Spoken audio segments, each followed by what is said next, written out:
Padang Mahsyar adalah tempat manusia kembali dibangkitkan setelah tiupan sangkakala kedua.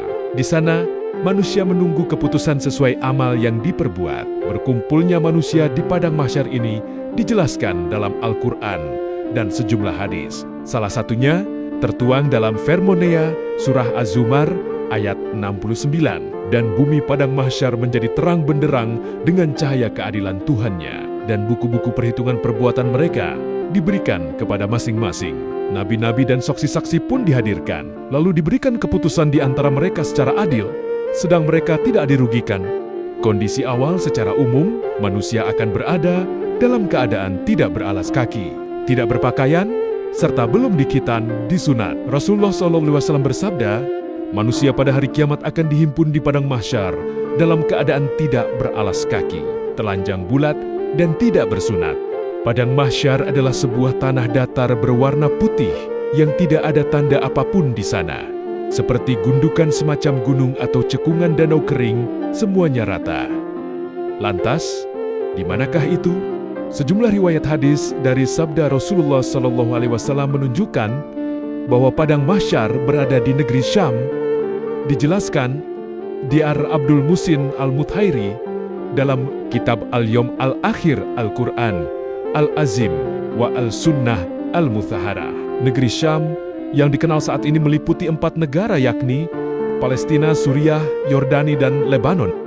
Salah satu hadis yang menyebutkan keterangan tersebut yakni hadis oleh Otiti Tabrani dalam Al-Kabir dan Al-Bazar dalam Majma' Al-Zawaid yang bersumber dari Ibnu Abbas. Ia berkata, barang siapa yang meragukan bahwa tanah Mahsyar berada di sini Syam, hendaknya ia membaca ayat ini, surah Al-Hasir ayat 2. Rasulullah bersabda kepada mereka, keluarlah.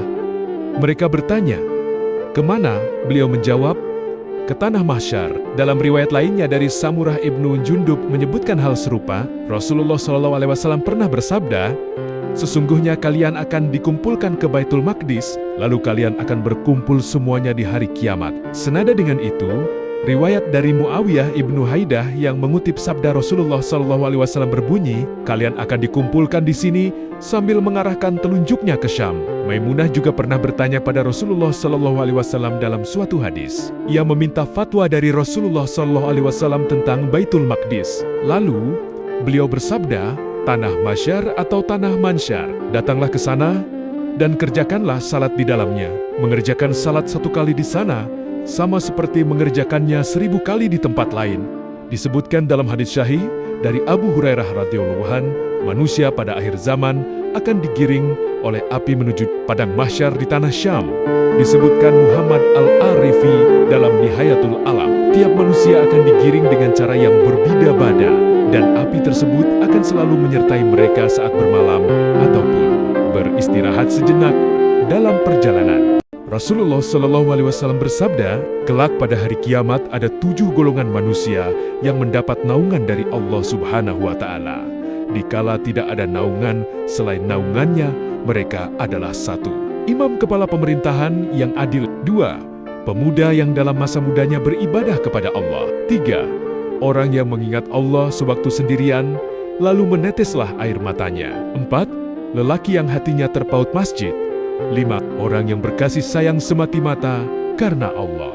6. Lelaki yang dirayu oleh wanita bangsawan yang cantik, tetapi ia menolaknya seraya berkata, sungguh, aku takut kepada Allah. Dan 7. Orang yang bersedekah secara sembunyi-sembunyi, sehingga tangan kirinya tidak mengetahui apa yang diperbuat tangan kanannya. Setelah mengetahui keutamaan 7 golongan yang dijanjikan naungan Allah, kini saatnya kita bercermin. Apakah kita sudah berusaha menjadi bagian dari salah satunya? Mari perbaiki diri mulai dari amalan sederhana. Langkah kecil hari ini bisa menjadi sebab keselamatan di hari yang tak ada perlindungan selain darinya.